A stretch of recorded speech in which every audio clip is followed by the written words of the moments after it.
welcome all of you for attending this first online series on Vigilance Dialogues. To begin with, I would like to mention how we decided this topic.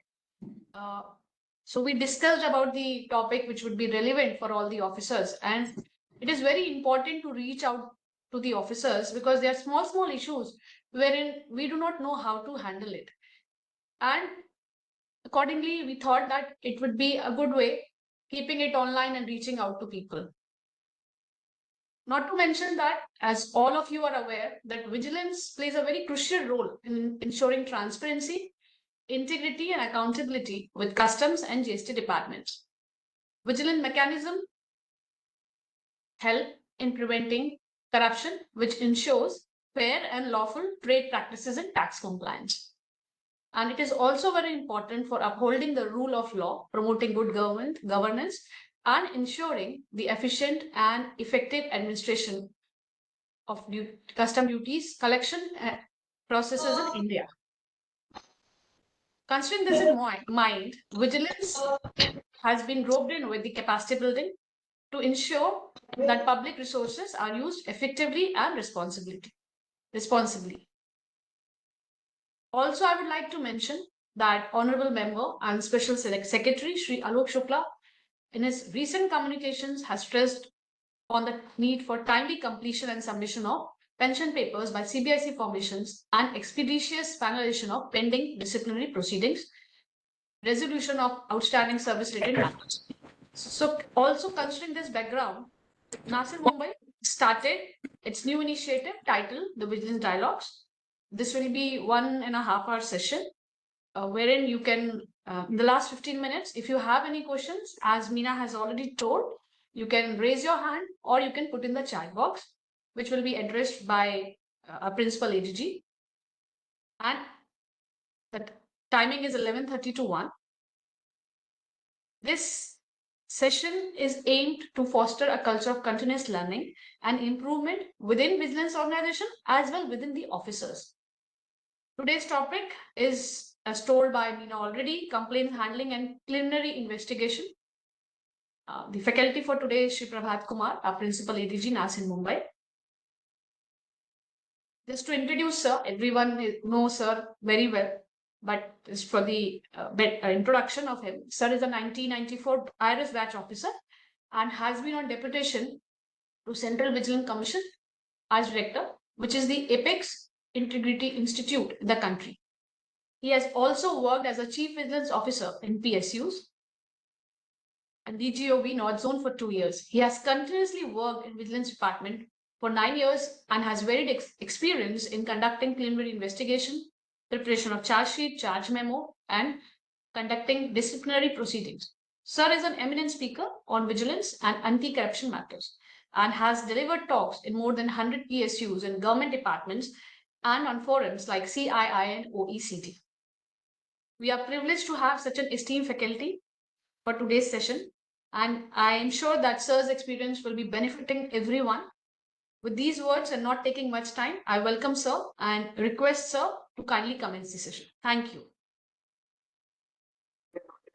And very good morning to all officers of CBIC fraternity here.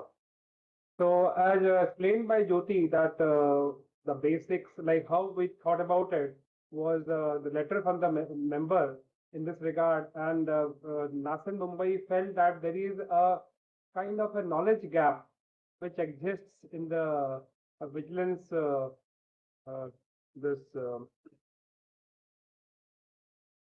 in the vigilance domain, where a lot of confusion and a lot of issues are not clear to people, to officers many a time, that they do not know what to do. And due to which what happens is that many a times the departmental inquiries that we conduct and various other things that we do gets vitiated and do not reach its logical conclusion. And that creates a lot of issues subsequently. And since you know that it's all very judicial and legal issues are there, so we need to be very clear about the procedures. We need to be very clear about what to do, what not to do, and how to go about things.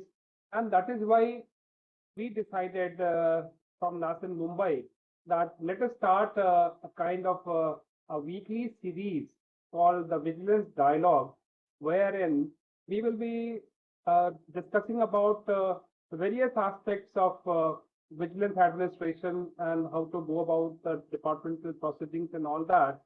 And whatever knowledge we have about it, we will try to share it with officers.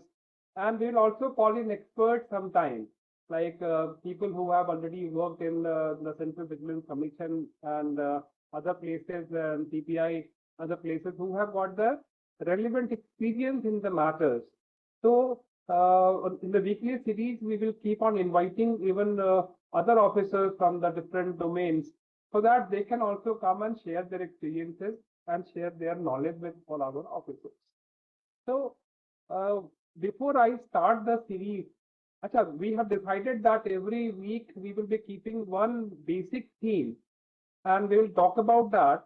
But in the question answer session, it's not limited only to that. We can also ask questions from other relevant domain, because the very purpose of this vigilance dialogue is to establish a dialogue between between various officers and people who have dealt with the things, like experts from different fields, or even myself, who have been part of vigilance for 9 years. Then try to get some solutions out of it. The only disclaimer that I would like to put over here is that we will not be discussing any specific case here. And if you just want to discuss about the problems that you are facing in any inquiry or anything, or conducting anything under the vigilance domain, then at least the names and etc. and the designations and the formations will not be discussed. We will just go briefly about the issue. So the question here is to address the issue. And second disclaimer is that please do not quote me that in the Vigilance Dialogue, Prabhat Kumar sir has said like that, or somebody has said like that. No, we will always tell you from our experiences, but you have to refer to the relevant rules, like the CCA Rule 65 or other rules which is there in this regard. So this session cannot be taken as a conclusive kind of a direction or a conclusive kind of indication that since we have mentioned it in this, so that same will be followed and carried up. So that is, these are the one or two disclaimers that I would like to put in the beginning of the discussions only. Now coming to the today's topic regarding the complaint handling and the preliminary investigation. So as all of us understand that the initial point for any kind of vigilance is the complaint. So complaint is the thing. Complaint can be of, it can come from the various sources also. Not necessarily that the complaint is only when somebody has sent a complaint to the vigilance formation, then the complaint has come. It's not like that. And complaints can come from various other sources also, like some audit inspections have been done. So the observations of audit can also be a source of complaint. Some CAG inspection, some departmental inspection, some other whatever. So it can be from any source. That is, or even parliamentary committees have come, they have looked into the issues, they have raised certain points. So these all can be taken, or some CT inspection. If you are dealing with some kind of projects, then the CT inspections also take place. So from there also, from their observations also, if there are some certain irregularities are coming, they can also form the basis of complaint. So it all originates from there. And I would also like to request that please look into the CVC manual that is released in 2017. Chapter 3 of the CVC manual deals with the complaint, and it is my utmost. I am very happy to also share that when the manual was being written, then this complaints part I was also associated with, and I had also given a lot of inputs, which has come into this 2017 Vigilance Manual from CBIC. So the point is, we can get this kind of information, and then we should the complaints, and then the action is taken. But before I go ahead, I would like to discuss about the various nuances of the complaints which are coming from the person or from public. There are certain instructions in this regard, and one instruction that is clearly there is that if there is any anonymous or pseudonymous complaint, they should not be acted upon. So there have been a lot of some changes in this policy also. When in 1992 DOPT issued a circular. Achha, one more thing I would like to say here, that for looking into the various instructions regarding all the gamut of the the vigilance and this anti-corruption, we should also look for the circulars issued by DOPT, the circulars issued by CBIC. Both of them are equally applicable, and most of the time they are in sync with each other. Sometimes there are some contradictions which are later on sorted out. So regarding this complaint handling, the first circular which was issued from DOPT was in 1992. That was, and in that they had mentioned that no action should be taken in the case of anonymous complaints. But in that circular itself, they had mentioned one more thing, that if there are certain verifiable facts in the complaint, then the action can be taken. Subsequently, in 1999, CBIC issued a similar circular where they had, not similar, but they have mentioned, they have issued a circular that no action should be taken in the case of anonymous and pseudonymous complaints. So in the CBIC circular of 1999, that there was a divergence from the 1992 circular of DOPT, when DOPT circular said that if there are verifiable facts, that should be looked into, but in the CBIC circular that thing was missing. So in 2002, CBIC came out with another circular, which was in complete sync with the circular of DOPT of 1992, when it was mentioned that in the case of anonymous complaint, no action should be taken. But in the case when there are verifiable facts, in that situation, thus it is the CVO, the Chief Vigilance Officer, should refer the case, that complaint to CBIC for seeking their approval before looking into the complaint. So what used to happen is that if there are verifiable facts in the complaint, then if the CVO feels that there is a vigilance angle in the matter, then they used to refer the thing to CBIC, and on complaint to complaint basis, CBIC used to examine it, and then they used to give their concurrence before the same was taken up for any inquiry or investigation. So that was the mechanism earlier being followed. The entire gamut again changed in 2013, when DOPT, in the 13th October 2013, DOPT came out with another circular in which they had categorically said that no action is to be taken in the case of a anonymous and anonymous complaint. And on the basis of that, subsequently in November 2014, CBIC also issued an identical circular, and there was complete ban on any action in the case of anonymous and pseudonymous complaints. Now, before I go further, I would like to say that what is an anonymous complaint? How do we understand this is an anonymous complaint? So in the DOPT circular of 2013 also, they have clearly laid out that if in any complaint there is no name or address mentioned in the of the complainant, then that should be taken as a anonymous complaint. And what is a pseudonymous complaint? Pseudonymous complaint is normally a complaint where either the incorrect particulars are given, or incomplete particulars are given, but to make the complaint pseudonymous, you have to follow the process of verification.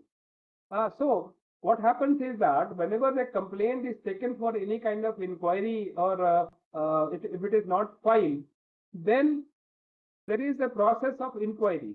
So firstly, the complainant is written about that you have mentioned you have sent a complaint like this and this, and kindly verify and kindly state your particulars correctly and whether you have made this complaint or not.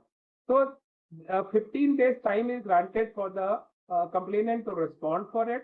And if the complainant does not respond, then there is another 15 days time given to the complainant. A reminder is sent to complainant that please respond, we have asked you for this. And even after that, if no confirmation comes from the complainant side, then the complaint is taken to be anonymous. So there is a complete ban on anonymous and pseudonymous complaint, even if the complaint is having lots and lots of verifiable facts. Despite that, we have to completely ignore it and no action to be taken. Now, what happens if the complaint is not anonymous and pseudonymous? Then what should be the action taken in this case? So the first and foremost thing is that the authority competent to look into those complaints first look into the details of it, that whether it is a kind of a vague complaint, whether it contains some verifiable verifiable facts, whether the allegations are specific, whether the allegation is of departmental nature, whether the allegations of a criminal misconduct. So all these kinds of things should be looked into.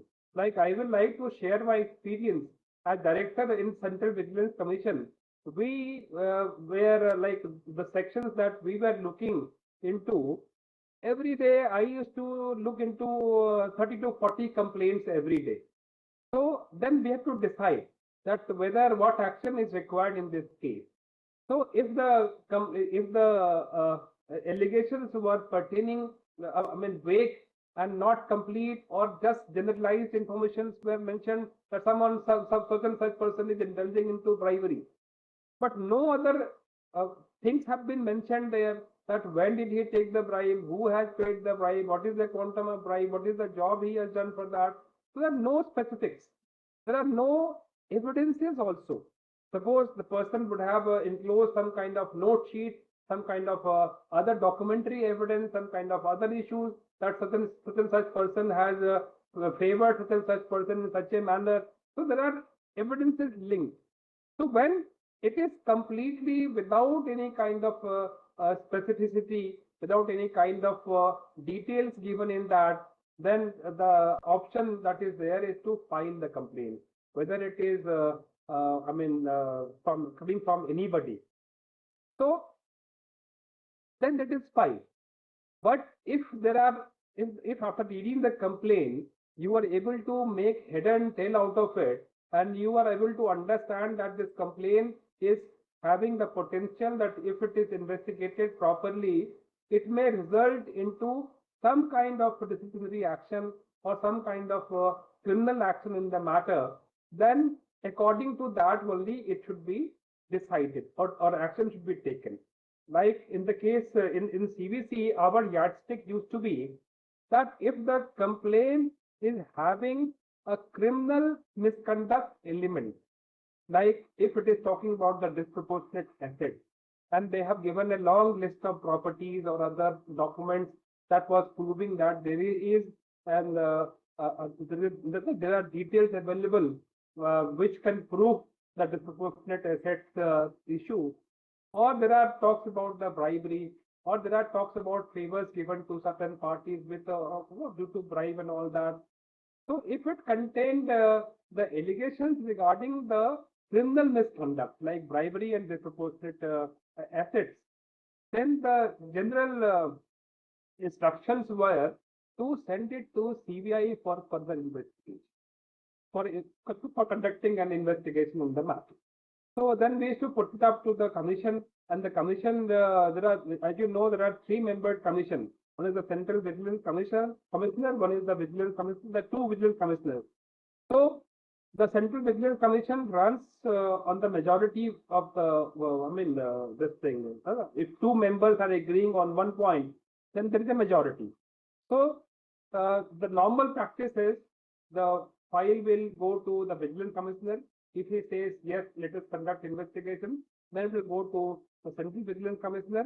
Then if he also says yes, so both of them agreed. That means the commission has agreed for conducting the inquiry in the matter. So it will be sent to CBI for that. Similarly, if there are issues reflected in the complaint which indicates departmental misconduct, that certain rules and regulations of a department has not been followed. Suppose in the case of CBIC, somebody said that there is a bogus export, or there is this input that is not genuine, or there is a misdeclaration, or there is a pricing issue, the valuation issue, somebody has helped them out, or this and that has happened. So all kinds of things. So depending upon that, it will be sent to the CVO of the department. In the case of CBIC, as we all know, that CVO of the department is the Director General of Vigilance. DG of the Vigilance Department is also the CVO. So he acts as both, as CVO as well as the DG of the Vigilance here. So in all the departments, likewise, in all the PSUs also, there are chief vigilance officers who are appointed with the concurrence of the CVC, and it is their mandate that whatever is instructed to them from the CVC, they have to get those investigations carried out. Here somebody can ask a question that what are the powers under which the Vigilance Department operates? That how we are getting the power to look into any complaint? What is the source of that power? So I would like to mention that the power comes from the CVC Act only. In the CVC Act, CVC is empowered to conduct inquiry or get inquiry conducted from any individual or any institution or anybody. So Section 8 of the CVC Act 2003 gives this power, because CVC is now a statutory body.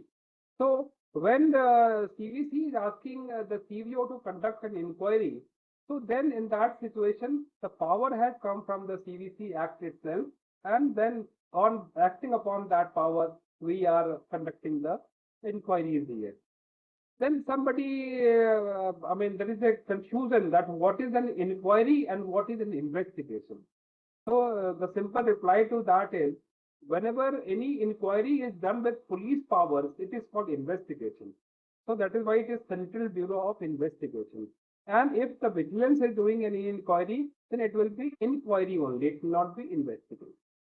So depending upon the nature of the misconduct mentioned in the complaint, which has been found to be specific or relevant, then the commission takes a view whether to send it for the or whether to send it to the departmental CVO for conducting.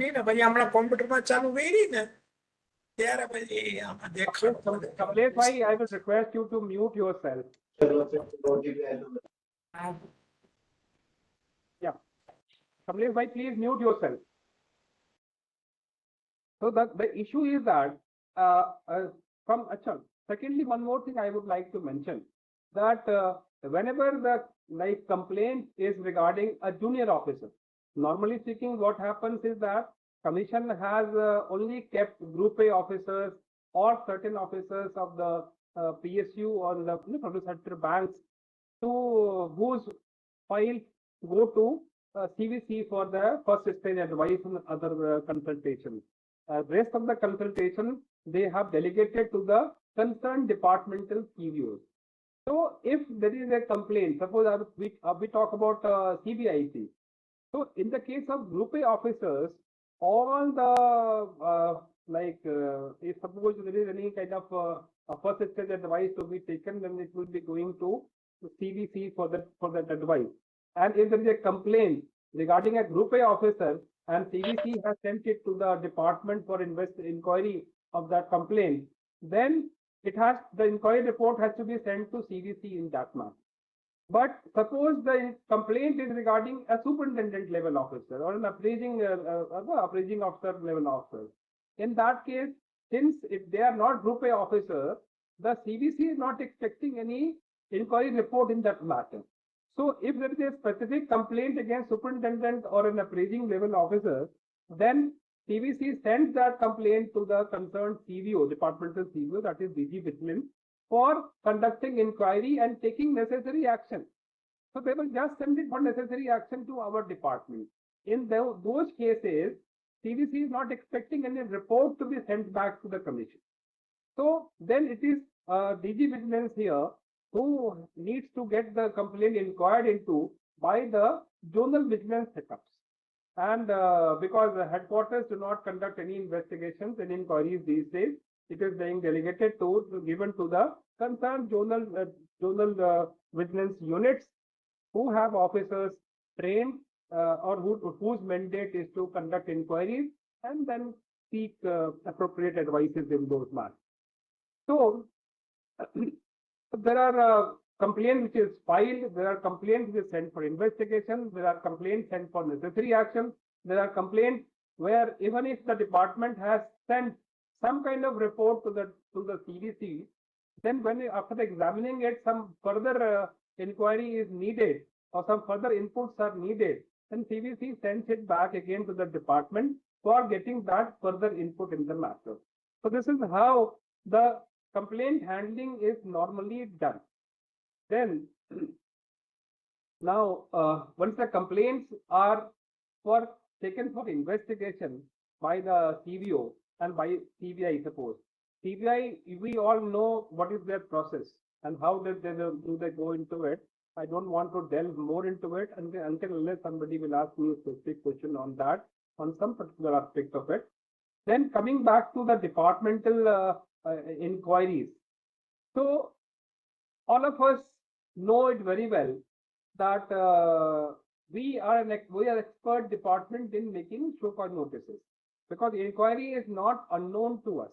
We know how to conduct inquiries. In fact, IRS both the departments, they are well versed, their officers are well versed to conduct inquiries and investigations in different matters, because we keep on doing it routinely. In the case of GST evasion, in the case of customs, misdeclarations or customs undervaluation, overvaluation, whatever it is, our cadre is well versed how to conduct inquiries. So on a similar line, the vigilance investigations or inquiry are not very different from the inquiries that we undertake in our own domains like GST and customs. So as it happens in the case of GST or customs, what are the different kinds of evidences that we are looking for? We are looking for documentary evidences first. So first and foremost thing, we need to secure all those documents relevant concerned with that misconduct which has been highlighted in the complaint. So first and foremost thing is that we the vigilance officers go and take those documents in their hand, and they can leave a photocopy which is authenticated by them, so that the department is able to use it. And if suppose it is a going case, suppose the case was there was a process which was going on, so in that case what happens is that the department can pursue that thing further. So in any case, a photocopy or a copy of the thing is left at the concerned department with an authentication from the vigilance officers, and they take the original copies with them. So they look into the different aspects of it, they look into the documentary evidences, and then whenever they think that they need the statements of various officers who have dealt with those files, then they keep on asking or calling those officers one by one, and they record their statements and regarding the particular role that they have played and what has happened and not happened. So all those kinds of things that they keep on recording, and then they're able to prepare a report. So after the complaint has been found to be suitable for inquiry, the preliminary inquiry is conducted, and this preliminary inquiry is the basis for issue of any charge sheet. So in the preliminary inquiry, they have to deal with the case, that what was the allegation, what was the misconduct that was pointed out, and what are the different documents, documentary evidence, or the statements, or even the statements of a private person which can prove the case. So the preliminary inquiry contains all these documentary as well as the statements as evidences and inferences to be drawn from there, and how do they prove that misconduct. And based upon that only, the report is sent for the vigilance formation, and they keep it, and then they apply their mind that like who are the people who are involved in this case, and depending upon the seniority of the officer, or like the first stage advice is taken from the commission, or it is the vigilance headquarters or the vigilance zonal units, they only provide the like advices in this case, and whether charge sheets are to be issued in this case or not, and whether charge sheet to be issued for the major penalty or for the minor penalty. If the case is composite, if it also involves Group A officers, Group B officers, then the case will go for advice to CBIC as per their instructions. And if it is only regarding Group B officers, then it will be dealt entirely in the zonal vigilance.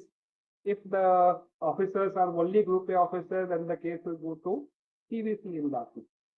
So complaints and the preliminary inquiries, so they form the bedrock for the further issue of charge sheets and further action like departmental inquiries and all that. So in the conduct of the inquiry, the basics are the same which is being done in the other cases. I mentioned that in the case of GST or in the case of customs. So here also we need to follow the principles of natural justice, and we must give an opportunity to the officer against whom the charges, the inquiry is being conducted. So his version or her version should also be there, because until unless her version is taken, and suppose they are able to successfully rebut all the allegations in their statement, then there is no reason to make the case further, take it further. So it will be closed at that stage only. So unnecessary paperwork should not be taken just for the sake of technicalities and all. So we need to understand the aspect, what the explanation the charge observes. Yeah, and we should take the substantive part of it in a very, very serious manner. It cannot be a kind of hollow exercise that since we have to take a statement of the accused officer, so we have taken the statement, and we are in our minds we are prejudiced that no, I have to fix this officer, and I have to make this case and send it, and I have to issue a charge sheet against this officer. That sort of mindset does not work. So even if the cases are sent for the first stage advice to CVC, and if the charge officers or the suspected officers version has not been taken into account, then they send it back, because now they are very clear about it that you must take the proper statement of the charge officer, you must ask them the relevant questions and must take their explanation. So this is how we need to even protect the officers from some kind of biases in the initial stage only, because many a times I have seen that after the inquiries are completed and all, then subsequently it comes out that the allegations in the charge sheet were not substantiated, not on technical grounds, but on a prima facie basis. So this prima facie is very important. That, and the CVO is mandated to look into these evidences properly, that whether in the prima facie the case is made out or not. One more thing I would like to mention here is regarding the cases where vigilance angle is there or not, or the case has been purely administrative. Suppose I will like to say that suppose there is a case of late coming, or there is a case of absenteeism, or there is a case of something which is concerned to the administrative aspect, then should we send the cases to CVC for the first exchange advice, though we are issuing a charge sheet? Suppose somebody had taken leave and has overstayed in the leave and has come back. Now you want to issue a charge sheet against the person. Somebody has gone to US and didn't come back as per the appointed, as per the taken, as per the leave, and he overstayed for a couple of months. So these matters do not have vigilance angle in it. So CVC has issued a circular regarding the vigilance angle that is available online. If you go to Google, you will get it. On CVC site, you can visit and you can look into that. So the major issues there is that until and unless there is a question of some kind of irregularity, some kind of departmental violation of rules and regulations, some kind of bribery or disproportionate assets or something like that. So that all constitute as the vigilance angle. So if there is a presence of vigilance angle and the person who has been mandated to categorically say that what is the vigilance angle is the CVO. And in case there is any kind of difference of opinion between the CVO and the chief executive, so in that case, the issue is resolved by the CVC by referring it to them. So CVC has categorically said that only in the cases where there is a presence of vigilance angle, then CVC needs to be consulted. In other cases, it is the department itself, that administrative machinery itself, they need to issue a charge sheet. Suppose I will give you a small case. Suppose somebody, some inspector or some superintendent has gone abroad and has overstayed, and he has come back. So who is the disciplinary authority in the case of superintendent, group P officer? It is the commissioner of the formation. So now the question is that who will be issuing the charge sheet in this case, and whether a consultation is required to be made with the vigilance department or not. So since the matter is administrative, so in this case, commissioner is completely competent to issue a charge sheet to the superintendent without having a first stage advice with the vigilance department, because vigilance department should be consulted only in the cases where there is a vigilance angle. Same logic, which is the logic with the CVC, the same logic goes with even the DGOV also here. So we have to clearly demarcate that whether we need to send the case to the Vigilance Directorate or CVC, or we need to, since the issue is administrative, has to be handled by the administrative machinery only. One more thing here I would like to mention that why we have made such a hue and cry regarding the anonymous and pseudonymous cases, and why we should not look into it, and what is the other mechanism available, which is the whistleblower mechanism, which is popularly called as the PTP 2004 resolution. PTP is regarding the public interest disclosure and protection of informers. So the thing is that in India, the vigilance administration are run by a handful of people. You know that there is a paucity of officers everywhere, and the number of complaints which come to the vigilance commissions are huge in number. So it is not physically possible to look into every complaint. Just like suppose, but there are certain vigilance administrations abroad. Like I will like to talk about one ICAC, Independent Commission Against Corruption, which is in Hong Kong, or even ICAC is also in New South Wales, that is based in Sydney. So in the ICAC, they are going into 100% inquiry of each and every complaint they receive, whether it is anonymous, whether it is anonymous, whether it is anything. So they do it without any kind of filters attached to it, because their number of complaints that come to them are very, very minimal. Just to make you understand the kind of the situation, I would like to say, like when I was there in CVC in back in 20 up to 13, I was there. So at that time, there used to be 50,000 complaints coming every year. So out of the 50,000 complaints coming every year, almost like 90% of them used to be filed because they used to be frivolous or they used to be pertaining to the state governments, which do not come under the ambit of CVC because CVC is only for the central government employees, central government companies, central government services. So you can imagine out of 50,000, only 5,000 will survive. And out of 5,000, ultimately you have only 50 of them or maximum 100 of them will be punished ultimately.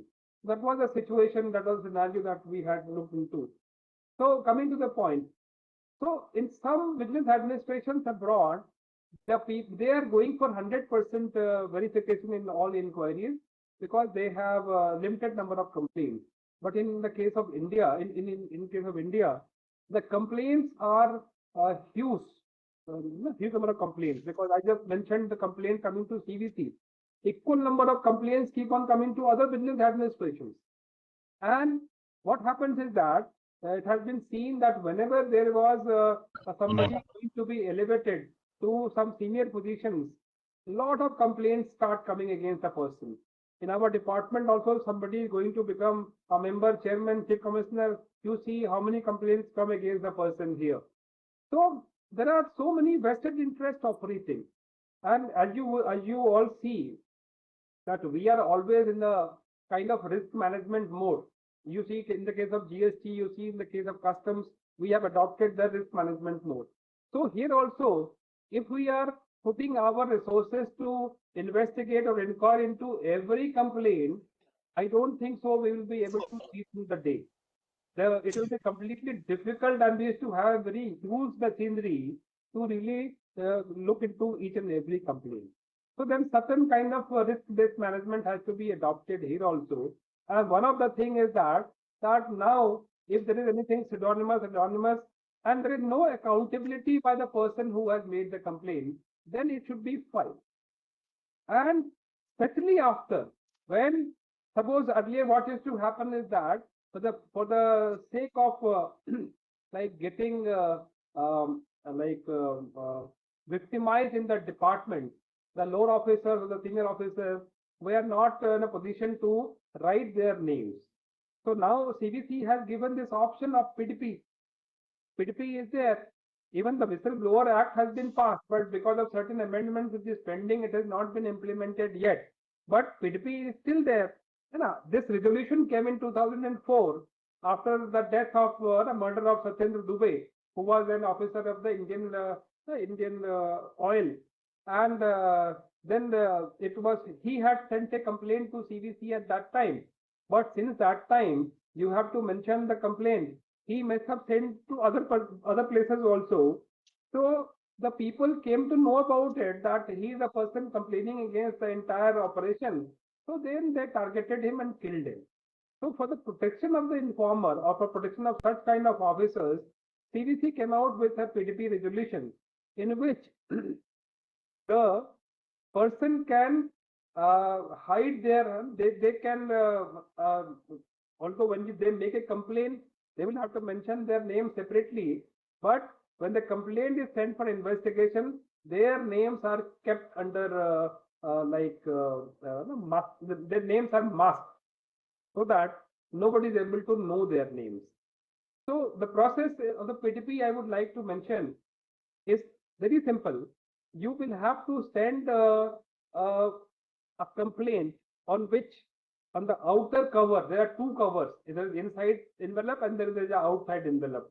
In the outside envelope in the beginning itself you have to write that the complaint is under PDP and it has to be addressed to the Secretary of the Central Vigilance Commission. And inside that envelope there will be another envelope which will contain the complaint. It is advised to the complainant that not to mention their name or designation or addresses anywhere in the main complaint. Rather, use an additional sheet to mention your name, your mobile number, or your mail ID and your address separately there, so that that can be kept completely secret. And the process what happens is in the CVC is that all these complaints come there. They are given to a confidential section, which is handled by one SO level officer, and the integrity of that SO is taken to be very, very high. He is selected through some kind of process, so that the commission has a confidence on that person, that he will not be releasing or revealing the names of the complainant. Then all the complaint is read by the person. Wherever there is any reference which can lead to identify that complainant, that is completely masked. Masked means either there is some ink is poured, like not in the original complaint is kept separately, copy of that is taken, and then it is something that those references which can lead to the identification is erased. It's called the masking process. And then all these complaints are put up to a scrutiny committee. That scrutiny committee consists of the secretary of CVC and additional secretaries and directors, and there this view is taken what is to be done with this kind of complaint, whether it should be sent to CBI or to CVC, depending upon the nature of the misconduct, whether the misconduct is departmental or the misconduct is of criminal misconduct is there. So then it is the decision is taken. So timelines. So the commission's point is that once we are already having a mechanism of PDP, so that anybody who wants to keep themselves anonymous, they do not want to be known to the department, they can always send a complaint to the PDP mechanism. So then there is no need to take action on the anonymous complaint. So if anybody is serious, then they should come through this route. One more thing I would like to say here. Earlier, only the Central Vigilance Commission was taken to be the nodal authority for receiving complaints under PDP. Now, this thing has been every CVO has now been notified. So, in the ministry, we are coming in the Ministry of Finance, the Department of Revenue. So, in the Ministry of Finance, the JSN CVO has been designated as a person who is also like a designated authority. So he can also receive complaints under PDP. So if anybody wants to make a complaint under PDP, it can be sent to him also. That's it. I'm not sure about the CBIC, whether our CVO has been designated to receive complaint under PDP or not. But the point is that several places are there where PDP complaints can be sent without, if you do not want your names to be revealed. Now come to the timelines of inquiry. So what is the normal timeline for the conduct of inquiry if any complaint has been sent to the department or CVOs? It is 12 weeks, 3 months. So if CVC has sent any complaint, then it has to be inquired into by 3 months, and the report needs to be sent to the commission. Similarly, in the case of the zonal vigilance units, that 3 months time is given for conducting the inquiry and sending the report to the headquarters. In the case of the whistleblower complaints, the PDP complaints, the time is 30 days. So within 30 days, that report has to be submitted by the department, because PDP complaints are taken to be much more seriously, and the CVOs and other agencies, even CBI, is expected to conduct a preliminary investigation or something. To understand whether the complaint is genuine or not genuine, or what it is, and it has to submit its report to the commission on that thing. So the timelines are very important, because one more thing I would like to say is that in the CVC manual itself, they mention that the reason data of the vigilance administration is to improve the managerial efficiency. It is not to create problems for people or anything, but it is to create managerial efficiency in the system, where the people who are not working as per the laws, they should be weaned out, and they should not, and the honest officers are not very much disturbed. They should be allowed to be in their jobs as expeditiously as possible. So it is a case that all kinds of complaints come. It is not a case that complaints only come against the officers who are, indulging into any kind of malpractices. Even the complaints also come against the honest officers.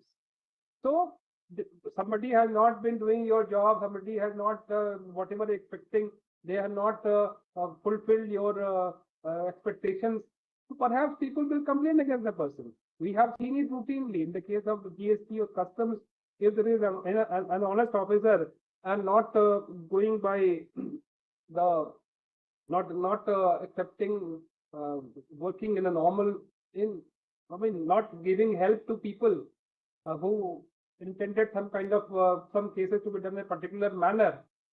A lot of complaints are sent against the person, so that if nothing, the person can be removed from the position. At least somebody else will come who can be convenient to these people.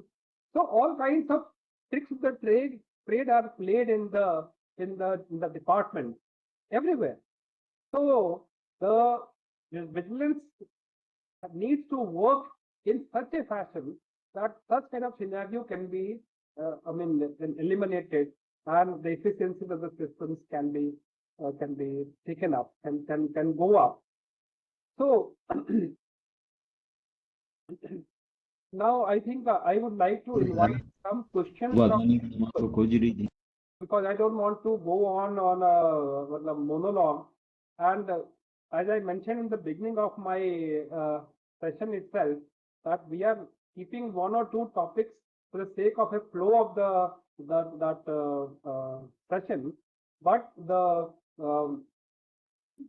main purpose is to bridge that knowledge gap or solve the problems of the inquiry officer or the presenting officer or officer in general who are conducting any kind of inquiry or investigation, or general awareness of the officer. But obviously we will not be discussing about any particular case in this session over here. We have to be very policy oriented, that whatever issues that you are facing, like generically what is the policy, what is the rule for that, how we need to go about it. So these are the things we like to discuss here. So can we have some questions if you have here? Otherwise I'll continue further in this. If anybody has questions, please raise your hand and unmute yourself and ask the question.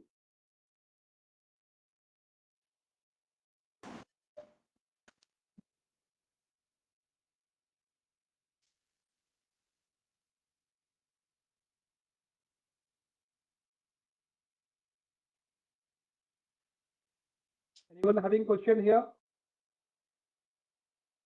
Anything on the investigation or complaints or timelines or CBC procedures?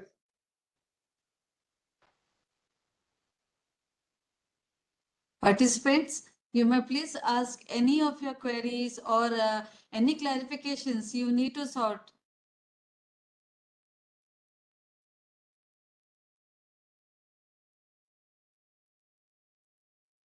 Hello, good afternoon, sir. This is Nancy D'Souza, Yeah, please. Additional Commissioner at the airport. Yeah, Sir, please. I had one small query. Yeah. I just want to know when an investigation is on of maybe Group B officer and Group B. And in the interim period, that Group B officer is promoted as to Group A. So do we have to send this to CBC or can we go ahead with the investigation? No. Firstly, they will be asking you one more question. When the inquiry was happening, how Yes, come sir. the officer got promoted also? No, this was just for a routine statement. There was no malified or anything. A statement had to be recorded because the circumstantial evidence, whatever was there, so we had to call whoever was there in that period. Okay, no problem. So if the officer is promoted to Group A now, so since now he is a Group A officer, so the Yes, sir. advice will now be taken only from CBC. Okay. Yes. Okay, sir. Thank you, sir. Anybody else wants to have a question? Yeah.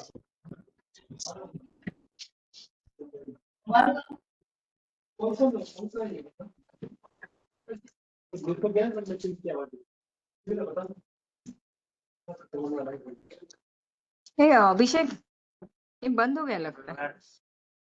Please mute yourself when you are talking. If anyone has any question, you can also put in the chat box or raise your hand.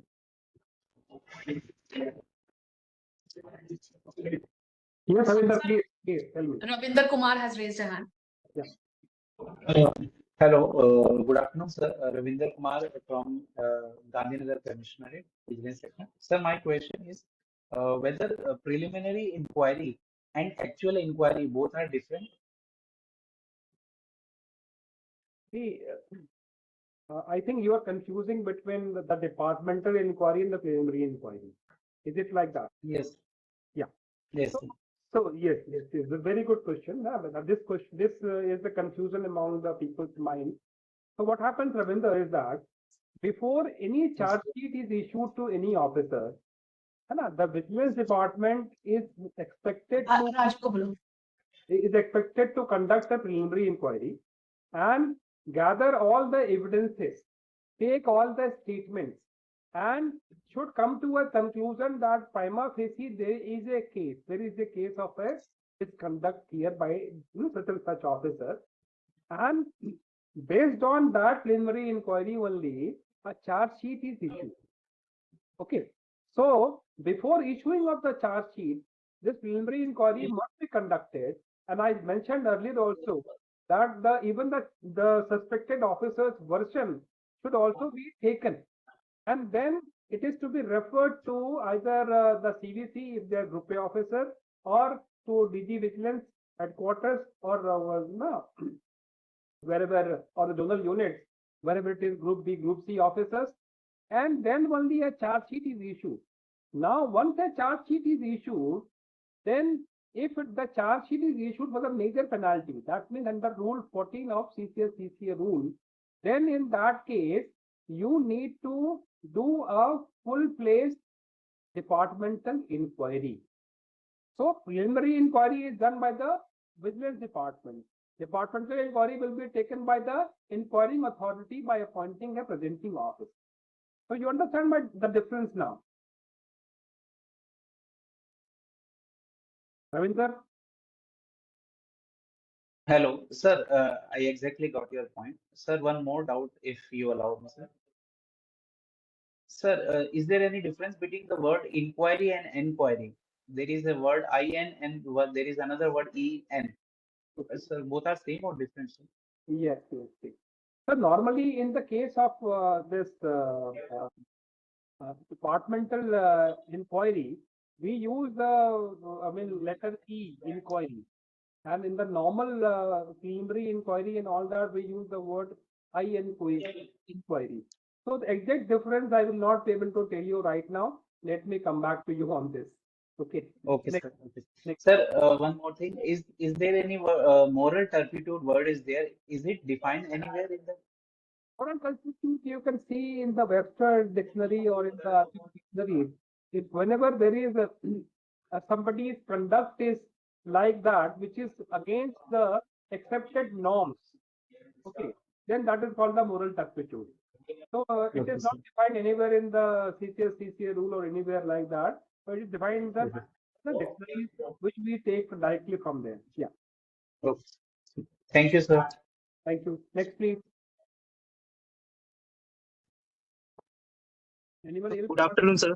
Good afternoon, please. Abhishek here. Sir, I want to know the timelines given for the completing of investigation. Is it mandatory, sir, or is it directory in nature? See, the timelines for completing the preliminary inquiry is 3 months. 3 months in the case of normal complaints, and Yes, 1 sir. month in the case of the PDP complaint. So normally speaking, they need to be adhered to until and unless there is a specific problem that something is more pending, or some document has to come from some other place, or somebody has not appeared for the statement and all. But depending upon how tough or how demanding the CVC or the vigilance units are, they are expected to complete the preliminary inquiry within the expected times. Otherwise, what will happen is that if you do not enforce it, it will linger on for number of months, number of years altogether. So then that is a problem. As I mentioned that the vigilance role is to improve the managerial efficiency. If somebody has been charged unnecessarily and the person is honest, he needs to be exonerated very quickly. It cannot be a case that he is in the inquiry for a number of months altogether. Similarly, if somebody is not playing with the book, then he needs to be put on the dock as soon as possible. So now the government is, or the vigilance unit or the CVC is getting very tough on these timelines, and they want to ensure, and otherwise they they ask very uncomfortable question to CVOs whenever the review meeting takes place in the CVC. Then the CVC and other officers, they ask very tough question to CVO that why you have not completed. So nowadays CVOs and everybody is very, very conscious that the timeline should be adhered to, and the inquiries what has been interested, they should be completed. Next, please. Thank you very much, sir. Thank you. Sir, I have one more doubt. What is the procedure for putting the name of officer in the ODI list, officer of doubtful integrity list? At which stage we should put the name? Okay. So that's very, very simple, because when the officers of doubtful integrity, whenever there is any charge sheet issued against anyone, okay, whether it is for where integrity is questioned. So whenever charge-sheeted officers, suppose they are also undergoing the departmental inquiry. So whenever charge sheet is issued, the officer's name will figure in the ODI list, because that is the list for the officers of doubtful integrity. Then there is one more list called the agreed list. So in the agreed list, the officer is an agreed list because there are certain allegations against the officer, but they are not yet verified, or they are under the process of being verified. So in that case, the officer is kept under the some kind of observation by the vigilance department or even by CBI. And when CBI and the department vigilance both agree that okay, this officer should be kept under the observation, that is how the name is in the agreed list. Because till that time, the department or the CBI has not found enough ground to charge sheet the officer. So that is how the name continues, or there is an investigation going on. The officer has not been charge sheeted so far. So that is why their name figure in the agreed list category. Whereas whenever the charge sheet has already been issued, then they are kept in the ODI list. I hope I have answered your question. Yes, sir. Thank you very much, sir. Next, please.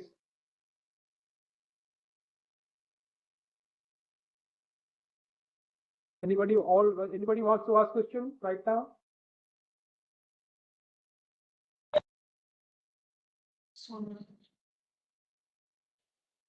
So do we have more questions?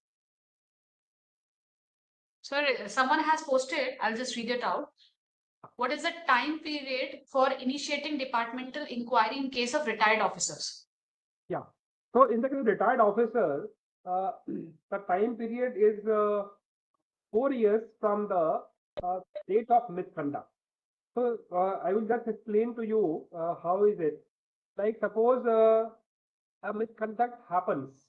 Suppose somebody is retiring in 2024, and the officer has done some misconduct, suppose now.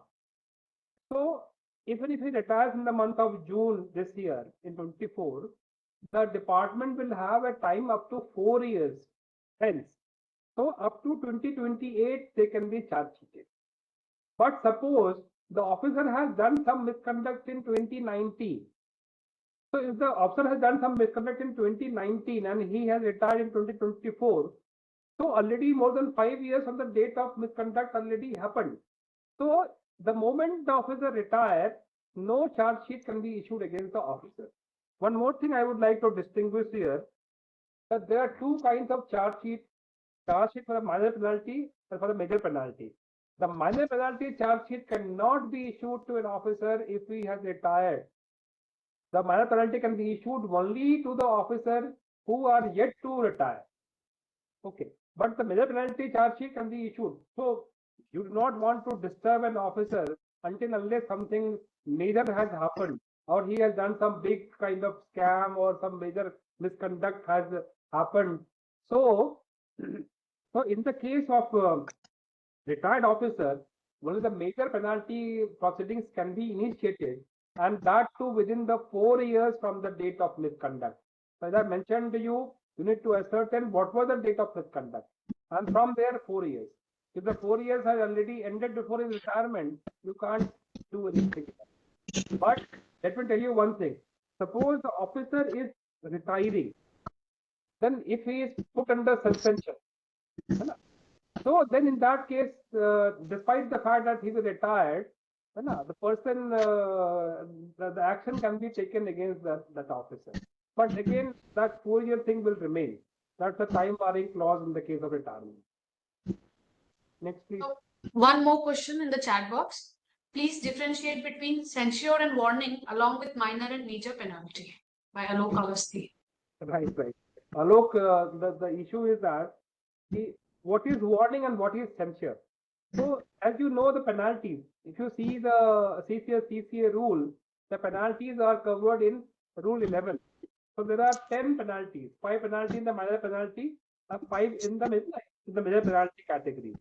So the first and foremost penalty is censure. So suppose you have started a disciplinary proceeding against any officer, and you really, then there are only 2 things that can happen. Either the person can be exonerated or the person can be given some penalty. So if you have found the person to be guilty, then the minimum penalty to be given is censure. At that time, you cannot say that we will now warn the officer. Warning is having an administrative, warning is only an administrative mechanism. You can warn an officer before starting the disciplinary process. Warning cannot be the penalty if you have found the person guilty. So minimum penalty that can be given or should be given is censure. So if whether you have started a minor penalty proceeding or a major penalty proceeding, and after the end of the proceeding you find that the person is guilty.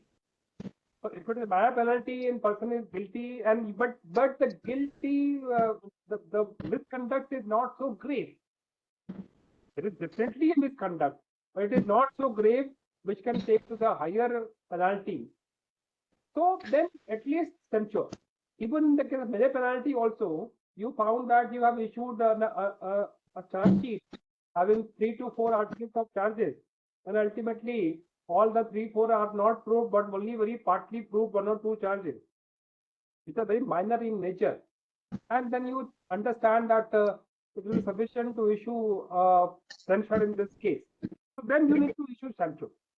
So any disciplinary proceeding either have to exonerate the officer completely, and if there is the officer needs to be charged, then minimum penalty that should be given is censure.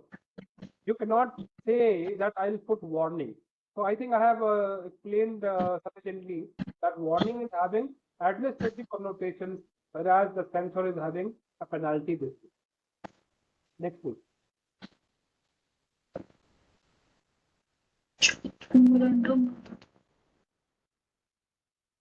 Any other question?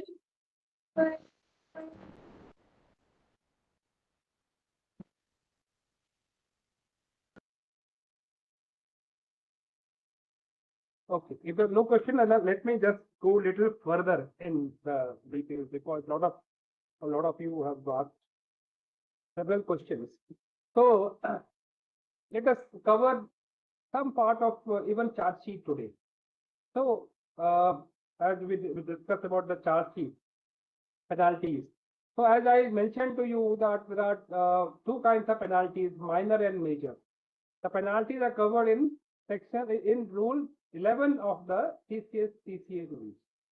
So I would expect all the officers, you must go through the Rule 11. You must go through the Rule 10 also. You must know what are the situations under which suspensions can be done. You must know the Rule 14, which is the rule for conducting of the inquiry for major penalty and issue of charge sheet also for major penalty. You should also know about Rule 16. That is the relevant rule for conducting departmental proceeding for minor penalty. You should also know Rule 19. So these are very relevant rules. Rule 24, Rule 29. So these are the basic rules that you must know.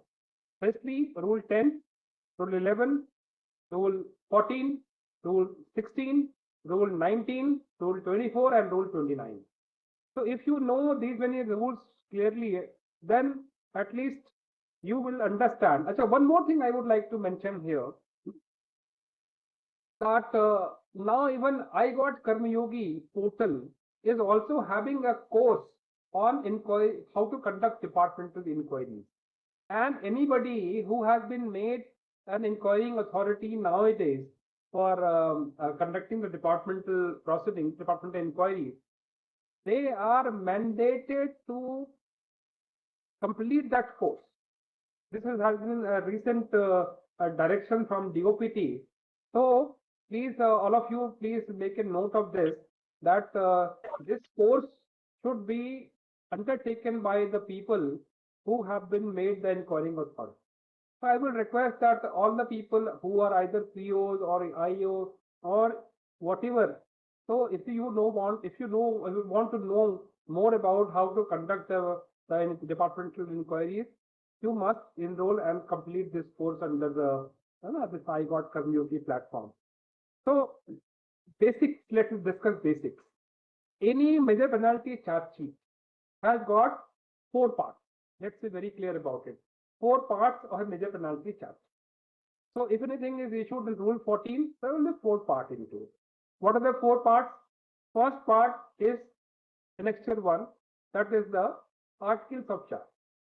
Annexure 2, the statement of imputation. Annexure 3, that is the list of relevant documents. And Annexure 4 is the list of witnesses. So it's very clear. As we are dealing with so-called notices every day, so we all know that there is a main so-called notice. Then there is a list of documents which has been referred in the so-called notice, list of witnesses whose statements have been taken. These 3 parts are like common. So in the charge sheet, there is only one part, that is the articles of charge. So what is happening is that in any charge sheet, we have in the first page itself, we have mentioned that what are the different misconducts contained in this charge. There can be one article of charge sheet, one article, there can be many articles. So depending upon how many misconducts have been done, they need to be separated out and they need to be contained in the articles of charge. So article of charge 1, 2, 3, 4, 5, 6. So depending upon how many misconducts have been done. So the statement of imputation is, that is Annexure 2, how to prove these articles of charge. So suppose Article 1 is something. So the first part of the statement of imputation will deal with that article, that how the department intends to prove that article. What are the different documentary evidence required for that? What are the different witnesses who are going to corroborate in that case? So that is the article of charge and the statement of imputation. So in the statement of imputation is nothing but like a charge in the sugar notice. So there we have to go by article of charge wise. So firstly for Article 1, then for Article 2, for Article 3, for Article 4. Even in the case of some article, there are 2-3 different parts. Like Article 2 can have a part 1, A, B, C, D. So this is how the article of charge is written. One has to be very clear and one has to be very precise with the details. That so and so, while posted at being so and so on such and such date, in such and such case, such and such file, such and such thing have happened. So the article of charge should be very precise and it should answer all the questions in what has happened, who has done it, how things have been done, what has been done, which date has been done. So those answers should be clearly coming. An article of charge cannot be generic, where a person says that Mr. So and so, while being posted in such and such location, in his tenure, he has been collecting money from various people. Various people, there are no specific references. Which file, which people, which date, when, which year, nothing is coming out. But I have seen several charge sheets in the department where such kind of vague details have been there. So articles of charge, it has to be very specific, and only that specific thing has to be proved in the statement of imputation with the help of the relevant document and relevant witness. So article of charge under Rule 14 has to have these 4 parts together. Similarly, in the case of Rule 16, that's the minor penalty, then we do not require, because normally in the case of Rule 16, we do not get into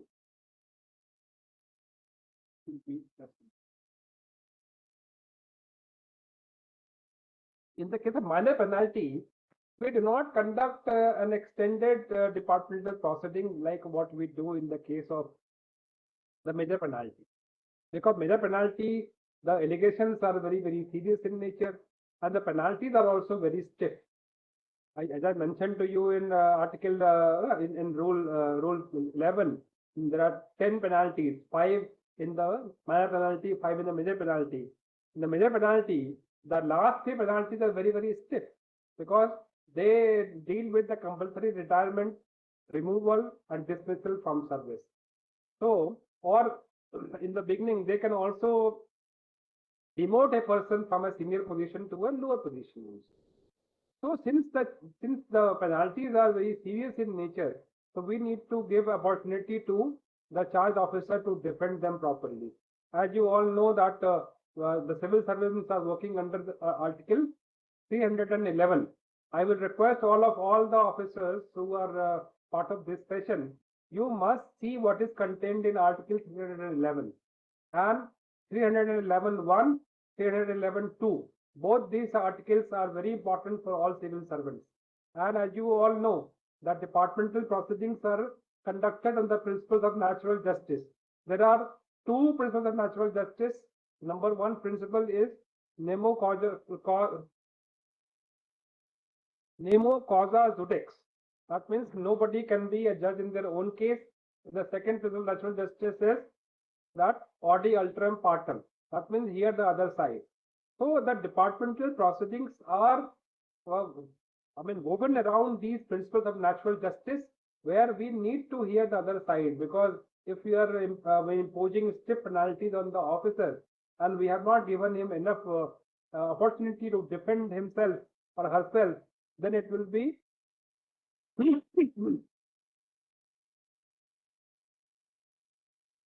creating a problem, and it will not be legal and tenable, and it will be like whatever penalties you are awarding will be satisfied by the competent authorities like CAT or the court. So in the case of the departmental proceedings under Rule 14, there is a established procedure given in Rule 14 itself, which has to be followed literally. The procedure is very cut and dried, which I will be discussing perhaps in our next session, when I will discuss about how to issue charge sheets and how to conduct the inquiry in the Rule 14. I'll discuss in the next session when we have next week on I think 25th. So what I want to say is that in the case of Rule 16, only a statement of imputation is issued. In the case of Rule 16, only a statement of imputation is issued with a list of documentary evidences. That these are listed documents on which the charges are proved. So, since there are no statements there is no need for having any witnesses to depose in the inquiry. So, in the case of Rule 16, we issue a charge sheet to the charge officer. The charge officer submits his representation against that, and that representation is scrutinized by the competent disciplinary authority, and then they decide whether to impose a penalty in this case. So Rule 16 is, as the nomenclature itself says, minor penalty.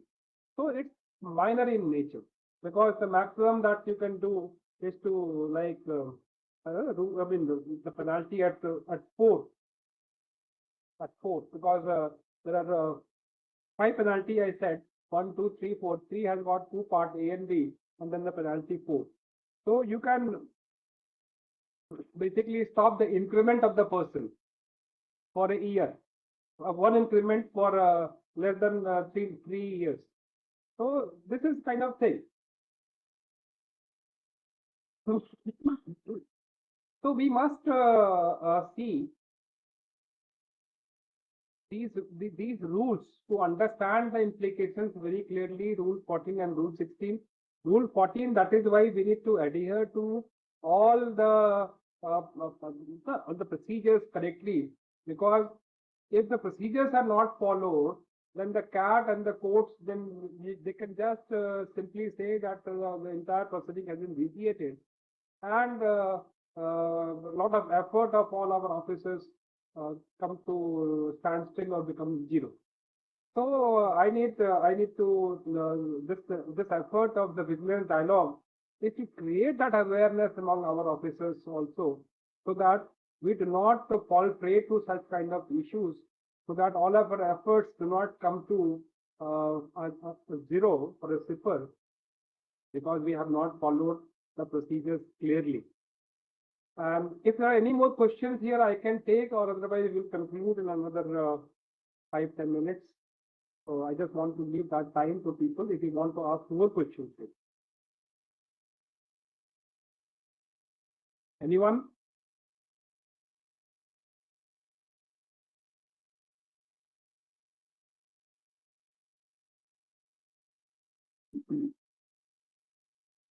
Anyone has any questions right now?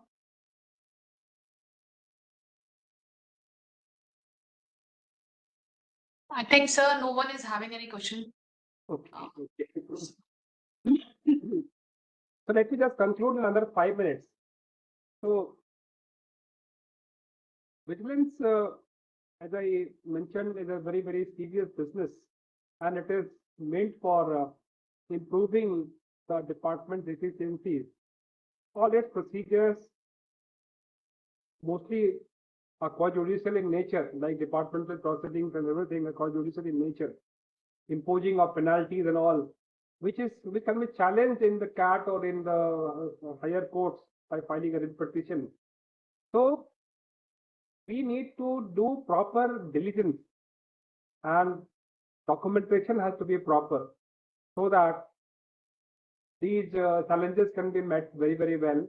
And there are many things I would like to discuss in the second session, which will be happening on 25th, where we talk about on what grounds the departmental proceedings get vitiated, how to do next party inquiry, what to do if the charge officer alleges a bias against the inquiring authority, how to write inquiry reports, how to issue charge sheets. So there are so many kinds of facets of things here. And what are the how to write the daily order sheets, how to write the inquiry report itself, how to take the depositions of the witnesses, whether it is the defense witness or it is the prosecution witnesses, how to see the documentation aspect, because the most difficult part in any departmental inquiry is the documentation stage. So we will discuss about all that, and the purpose of this dialogue is to make you aware about the various nuances of the vigilance procedures so that we do not make mistakes and we are well informed. I will also request all the officers to go on and take that course of conducting the departmental inquiry. It is very, very important. And please keep on reading also. You must get an interest in reading, although sometimes you feel that it is very boring. But it's all law. As you have been reading about the GST and you are reading the customs law, similarly, you need to read the CCA rule. You need to read about the PC Act of 2018. You need to see the various nuances of it. So you can not only, it will not only enrich you, you can also like contribute in terms of like completing the vigilance formalities and vigilance inquiries.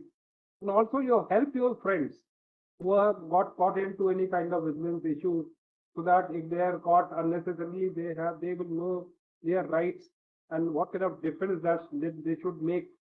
So it will always help you. And this awareness in vigilance domain is very important for all the officers here, because I have seen and after I have seen thousands of cases in vigilance. So after looking into all that, I have come to know that awareness in this regard is low among officers because it does not come into their priority list. Whereas it should come into the priority list, which is very important and will be very helpful, not only for the department, but also for the officers.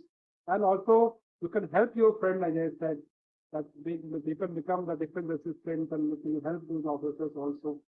So on that note, if there are no other questions, then we'll conclude the session of the Vigilance Dialogues for today, and we'll wait for the next session.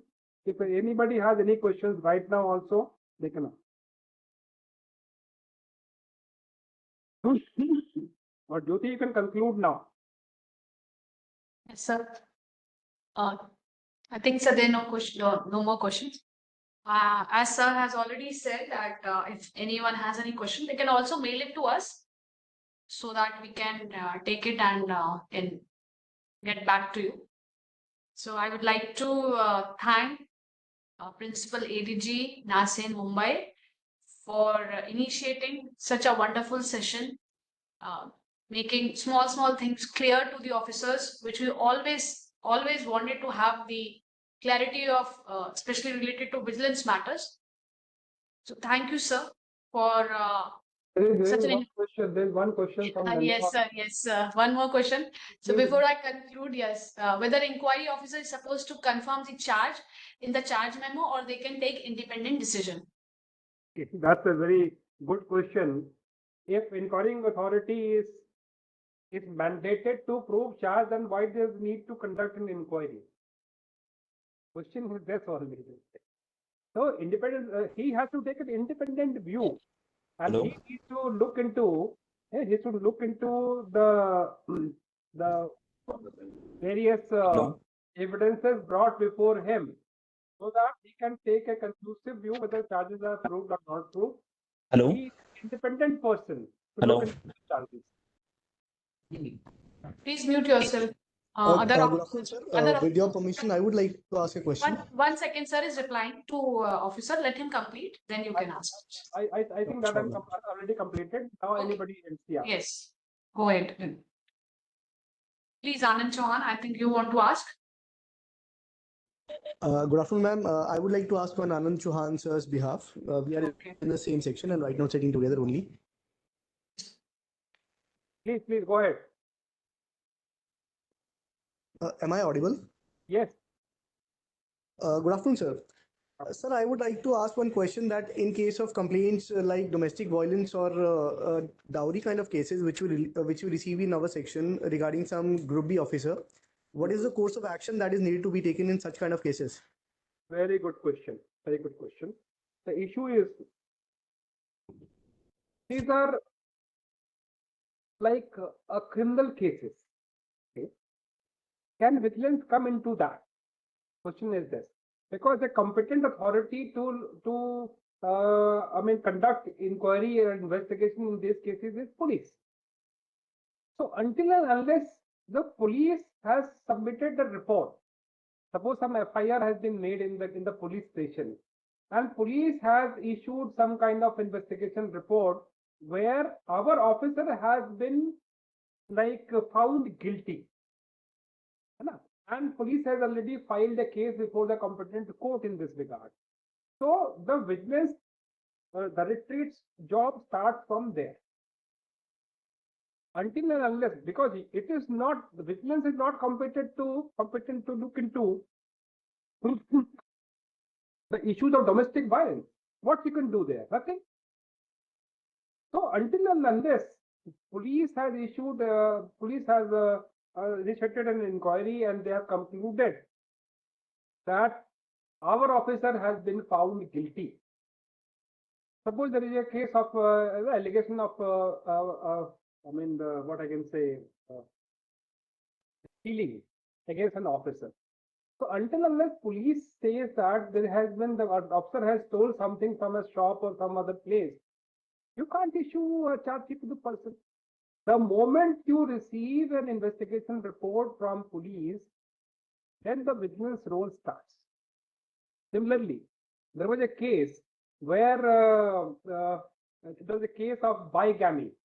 So the first wife of an officer, they complained to the vigilance directorate that my husband, without divorce with me, is staying with some other lady, and he has married that lady. So you can issue a charge sheet in this case, and the department has already opened a file. But the question is that vigilance department cannot declare somebody married or divorced, and we cannot declare somebody's marital status. So until and unless the complainant goes to the competent court, and until unless the court gives a decree in this regard that there is a case of bigamy here, so then the vigilance will come into action immediately. So we can issue the charge sheets and anything only after the police authorities complete their investigation, or at least or there is an order from a competent court in this way. Any question? Next, I think somebody also posted in the. Sir, respond here. Yeah. I'm audible.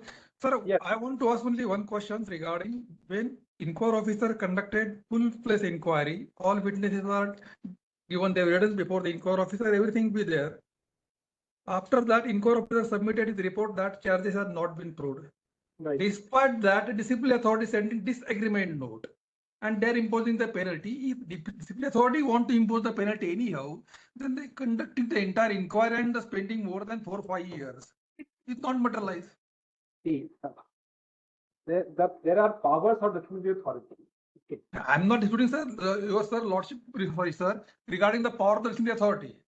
No. The question is that while we conduct inquiry, may be possible that certain vital aspects have not been covered by us, or there may have been some issues which we may have overlooked. So the disagreement note issued by the disciplinary authority proves to this effect only that during the inquiring authority perhaps have not been able to capture the evidences correctly in the report.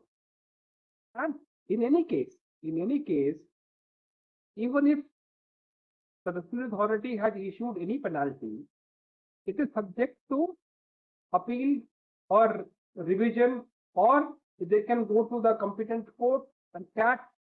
So if they have not followed the procedure, or if there are some issues there, they can always get a remedy out of that. So there is no final word here. I'm not disputing, sir, but it will take a lot of time, sir. 5 years, 10 years, people are suffering. That is why there are ample number of instructions from the DOPT and CBIC to conclude the disciplinary proceedings within the time frame. The time frame for the IO is 6 months. But normally speaking, what happens if we do not adhere to those time frames? That is why the problem arises. Yeah. Next question was there, I think somebody has asked this. Yes, sir. So there are two questions. Yeah. Is it required to enclose a copy of the preliminary inquiry report along with the charge memorandum to the charge officer? No. This is one question. Next, No. I'll ask after this is. No, it is not required because see, when the charge sheet is prepared, the charge sheet is based on the evidences and the documentary evidences and the statements which has there in the preliminary report, preliminary inquiry report. So it's already there. So there is no need to include the preliminary investigation report with the charge sheet. That's not a good thing. Charge sheets are made based upon the preliminary inquiry report, but that should not be included as in listed the document. Next question. So whether further evidence can be gathered or tried to add in the charge memo even after inquiry report.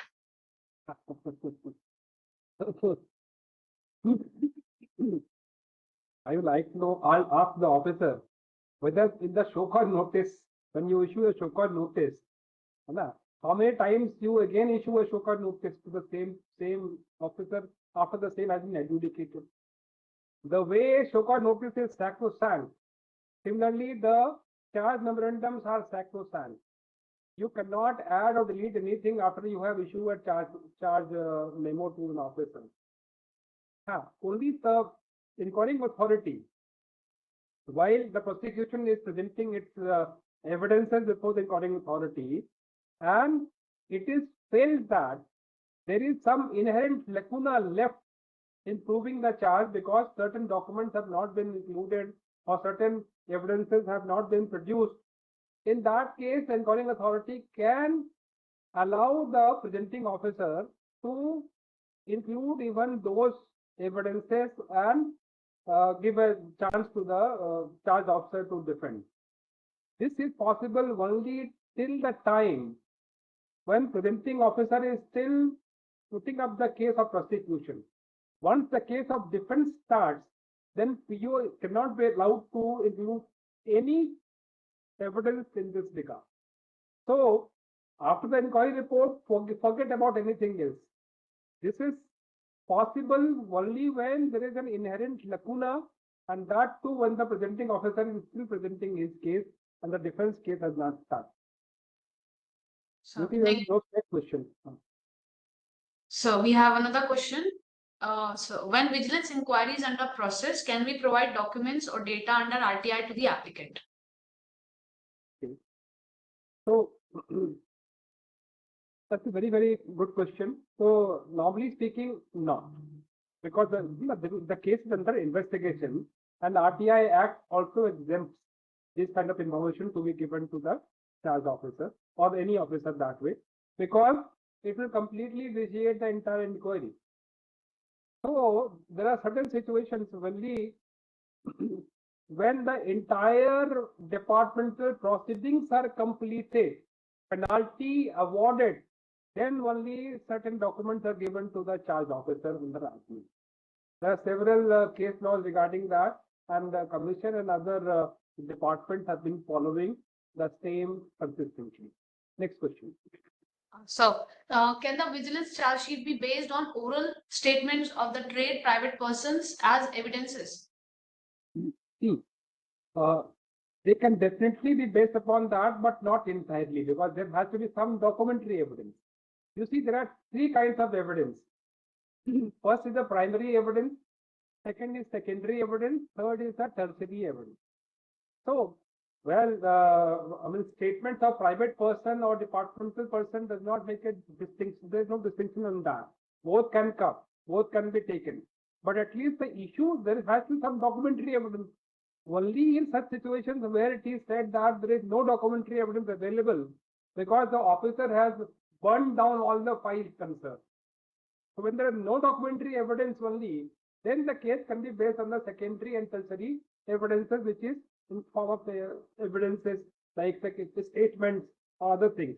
But as you see, in the case of Jan Hawala diaries, when they had mentioned that mere entries in chocolate in diaries do not mean anything until unless there is some kind of solid evidence or some kind of something happened. Suppose in the case of any customs misconduct, there are statements against the charged officer, and that this has been done. So now there is e-Sanchit. One can definitely see whether in the e-Sanchit the thing has been disposed of in that manner or not. So that can prove, there can be documentary evidence and there can be a statement. Yeah. So one last question. In case of a I think in case of a complaint against some officer, to ascertain certain verifiable facts, a statement of a group A officer needs to be recorded. Can it be recorded by vigilance section during preliminary inquiry? Yes, why not? Why not? In fact, it should be recorded in the preliminary inquiry only. So, if there are any questions, otherwise we can conclude. Although we're asking for email ID, please. Okay. Okay, we will Yeah. share the email ID. Yes, we'll share the NACIN email ID. Meena, madam. If they have any issues regarding anything, they can come back to us. We will give them some responses. But again, with the disclaimer, you need to corroborate, see the rules properly. This is only my interpretation, my thing. You cannot claim it that in the session, the Vigilance Dialogue, Prabhat Kumar Sahab has said like that. So I am following that. Please do not do that. Whatever I speak from whatever knowledge I have learned and whatever experiences I have. Thank you, everyone. Thank you for joining this. Sir, before concluding the session, I would request all the participants to switch on their cameras so that we can have a group photo. Since this is our starting of the series, let us have a group photo, sir. Participants, I request all of you to please switch on your cameras. Sinha ji कैसे हैं आप? Sinha ji, AK Sinha साहब, how are you? I'm fine, sir. I'm fine, sir. Thank you. It has been really a beautiful session, sir. Thank you so much. Thank you so much.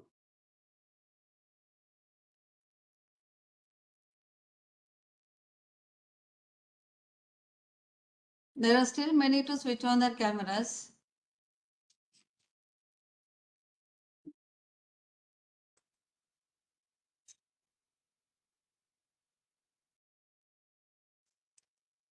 Vishal, you are also there? Yes, sir. I'm also there, sir. Oh, really? Good to see you. Very nice program. Very nice interactive session, sir. Lot of questions have been answered. Some of them even I had doubts, but it was a really enriching session, sir. Thank you so much. Thank you.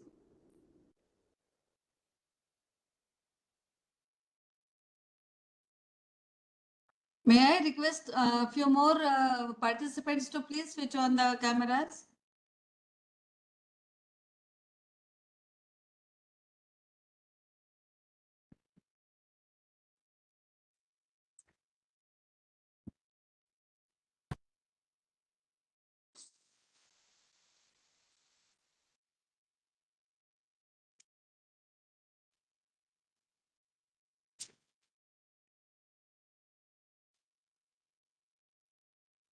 तो अगर आपको अच्छा लगा तो next time 26 को फिर से we will have this Vigilance Dialogue.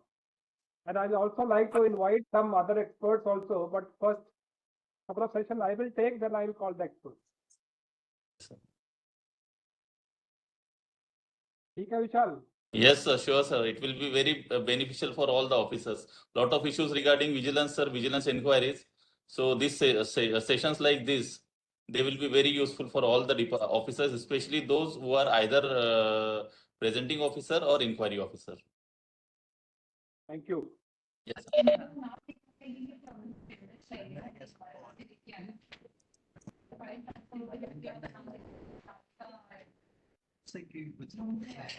क्या हो गया? ऑन है क्या? अभी चल रहा है. Meena, madam, have you Yes, clicked? sir. Yes, please. Yeah. Yes, ma'am.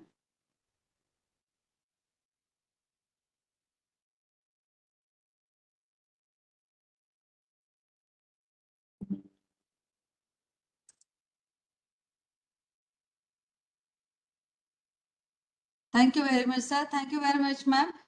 Okay.